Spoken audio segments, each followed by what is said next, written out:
Sun Piker's now blatantly defending Hamas violent actions. A little bit. The notion that Hamas are bad because they're bad is stupid. Here in Algeria, the FLN, Front de Libération Nationale, was also labeled as a terrorist organization by the French occupation and their European allies. Now it's praised as a symbol of freedom. It's always the same. Yes, that's why I said the IRA as well. The IRA, the FLN, and also Mandela's party as well.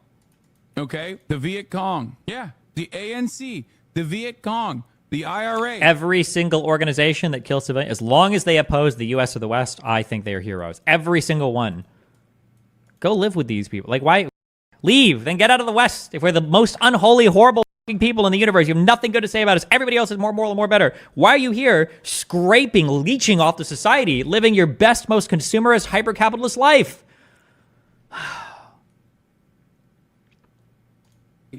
Every single instance, it is so weird that every single instance where every single instance where the West is the enemy, I think the other side is right. That is weird. Is a liberatory group. There's an emancipatory force that actually is violently trying to engage in an act of revolution, trying to violently engage in an act of emancipation, violently resisting against an unimaginable, untold amount of violence caused by the occupying entity under the legal structure designed by the Western world. They are always the enemies. They're always the terrorists. They're always the bad guys. Okay? They're always the bad guy. On the 19th century, Jews came so closely associated with capitalism that some even viewed... Wait, why is he reading Wikipedia? The Jews are the creator of capitalism, according to Muller. Those who embraced capitalism tended to be sympathetic to the Jews, and those who rejected capitalism tended to be hostile to the Jews. Except the irony, of course, is Karl Marx himself, being a Jewish person. Because many Jews were employed in occupations that Marx considered non-productive, he singled out Jews for particular criticism and blamed Judaism for the exploitation and alienation of workers. This is why they say Karl Marx is an anti-Semite, despite being of a Jewish background himself. Marx... Why does he say things like that? You can be anti-Semitic and be of a Jew. Like, you can be racist but whatever. Background himself. Marx concluded that Judaism was responsible for the alienation of many Jewish workers. Is it Marx or Engels who made weird anti-Semitic comments? Or there's I say comments, I think it was just one in a letter. Am I thinking of the right person? I don't remember. Both?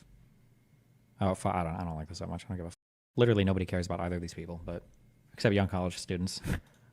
In his 1844 work on the Jewish question, Marx distinguished between the Sabbath Jew and the everyday Jew. Marx argued that, particularly speaking, everyday Judaism was a commercial practice, not a theology. According to Perry, Marx believed that Jews are the embodiment of capitalism, money system in action, and the creators of all its evil consequences on humanity, which is the reason why they say he is a anti-Semite, which once again is ironic because of this part, which is the most important part of this conversation: Jewish Bolshevism. I don't even know what he's saying. I have no idea. I'm just not, my brain isn't big enough. Tony, I think we need a better slur against white people because cracker doesn't hit hard enough. Damn, so I guess me growing up in my poor neighborhood / family and experiencing people with me for being white for 10 plus years and getting jumped multiple times means nothing. Great. Hasan says, anti-white racism is entirely victimhood seeking. It's like Zionists crying that people are mad at them for defending Israel's actions. It's perceived victimhood. No different than complaining that you were slighted at a gay bar for being a heterosexual. This is not...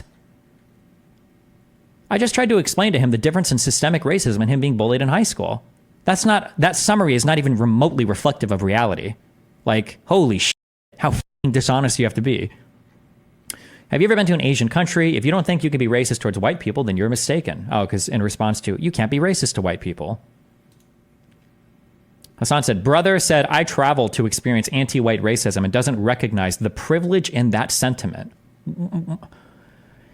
First of all, privilege for traveling really depends on where you're from. I don't know if Hasan doesn't recognize, to say that traveling is privileged is a very American take. Because like if you're European, traveling to other countries, or if you're Asian, depending on where you live, traveling to other countries is not as anywhere near big a deal as it is in the United States. In the United States, traveling to another country might be $1,000 worth of hotel and flight or more. In Europe, it might be like a $15 plane or train ticket. Like it just depends on where you're at. This is such a stupidly American statement to say. Yeah. I lived in this majority black city and they were racist to me for being white. Yeah, sure, bro. I also love this take that like black people or people of color are impossible, can never be racist. It's like, oh yeah, you went to a place with all brown people and you're telling me there was still racism? Bull. Next, you're going to tell me they didn't eliminate poverty either. Come on, bro. We all know that people of color are perfect and it's only white people that are the source of all ill in the world. Isn't that what Yakub said when you created them? Like, this is such an unhinged take. Am I just being a stupid victim when I say that I don't like getting jumped for being a white 14-year-old at my high school? I got for the color of my skin almost every day. Dude got bullied in high school and thinks reverse racism is real. Can't make this up. My man thinks racial discrimination is simply mean words that hurts my feelings. That's not even what he said. He said getting jumped. But also, what? I'm sorry, do we not believe in microaggressions or like racial slurs anymore? Is that not a thing, or they don't matter anymore?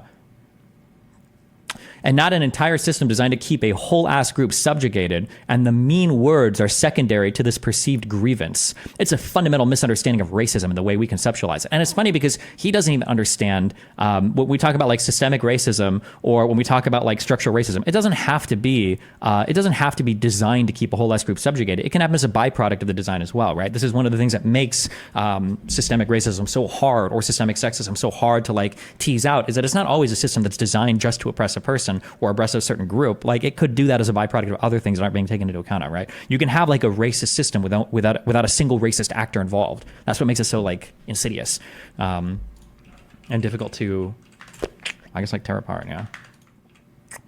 Am I just being a stupid victim? This would make a dope rap album, fam. My biggest fear as a white person is being discriminated against. People said mean words to me or robbed me. I was much richer compared to the tourist area I was in. Or compared to the tourist area I was in. No one talks about this. Literally, white genocide 1984, Orwell was right. This kind of person should be, I don't know, they shouldn't be permanent. But like, you understand, just to be clear, what this guy is saying is that like, if you're a wealthy person and you go into an area with less wealthy people, they have a right to rob you, by the way. Like, that's essentially what this person is saying, right? I used to be a fan and now I'm a hate watcher. There are a lot of people like that though. There are. And they just like, they keep watching every day, but they just like, hate, and I don't understand how. I really want to know. I hate progressives. They don't have morals. They have buzzwords. The ones that aren't two-faced are cowards. In other words, they're useless. They would help the wolves slaughter the lambs if they cried wolf first. Okay, sure, but I mean, like, everybody likes their buzzwords, to be fair. Like, I genuinely try to understand it because, I mean, I guess I was watching, I just think you're in a deep echo chamber, brother. I was watching LSF clips, and you're just so ... lost. Yeah, the Hasan hate complex is real. No, I get why there's a hate complex out there. It's a way to make money for a lot of people who are just like, who want to. Why can't he ever accept that some people just might not like his political views? Like, there are people that used to be fans of mine and then they left during Israel-Palestine. Like, I understand why. Like, it happens. I think you're dumb for it, obviously. But I don't think it's always, well, I was going to say, I don't think it's just people, like, trying to make money off of hating me, but I guess... Actually, there are a lot of people that just try to make money off hating me. So I guess I see why he thinks that. But like, people can leave because they just disagree with your shit. All right, it happens, you know. You're like one of the biggest haters out there, dude. What? You're also personally talking about how you agree with another incredibly stubborn person. I assume you mean Divorcelli, which is pretty hilarious, considering if you agree with me on a lot of things, but you hate how stubborn I am and how I won't let certain things go. Well, that's Divorcelli's biggest trait. It would be very odd for you to also simultaneously say you agree with that other person who is also incredibly fucking stubborn.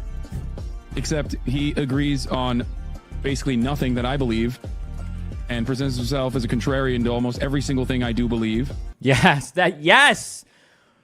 When I go to, when I'm browsing books or whatever, and I'm trying to figure out, like, well, what am I going to read now? What am I going to study? I'm trying to think of, like, okay, what would Hasan think? And then who would author an opinion to be as opposite Hasan's as possible? That is my thought process. Like, I have to be, whatever side Hasan is on, I need to be on the opposite side here. So you can just personally say that you agree with him and not me, instead of how stubborn I am. Question for Hasan. Before October 7, were there people who left after the Ukraine war? Sorry, my mic glitched for a second. It sounded like I said Hasan for a second there, but it was Hasan. There is sometimes this shit ass mic glitches and it cuts out some of my words. That's why it sounds like there's a misspeak sometimes, or a real voice. So, question for Hasan. Before October 7, were there people who left after the Ukraine war began? Correct. Yes. Every single instance where like people have left, and that happens for normal reasons. Obviously, people cycle in and out, but in every single instance, it's usually a major disagreement between my position and like the Fascism? American State Department's position. Oh, there we go. The moment that I talk about American foreign policy being like incredibly devastating to the rest of the world, a lot of people go, oh, that's a bridge too far for me. Why is that? The U.S. propaganda about foreign policy is just stronger. Foreign policy in this country has bipartisan consensus because it is an existential threat. America has to justify taking the violent actions that it takes in an effort to, America has to cultivate this notion of an existential threat in an effort to try and justify the violent actions that it partakes. When does America say existential threat in foreign policy except for like Iraq, like 23 years ago? The Soviet Union? Well, yeah, I mean, well, are we going back to Cold War? I hate it when people cite American foreign policy in like the 70s and 60s and 80s. Like Cold War was it was a different time, okay? We were different. Appreciate that, Destiny. All right, bye. Remember to hit that like and subscribe, and don't forget the notification bell so that my videos show up right in your feed.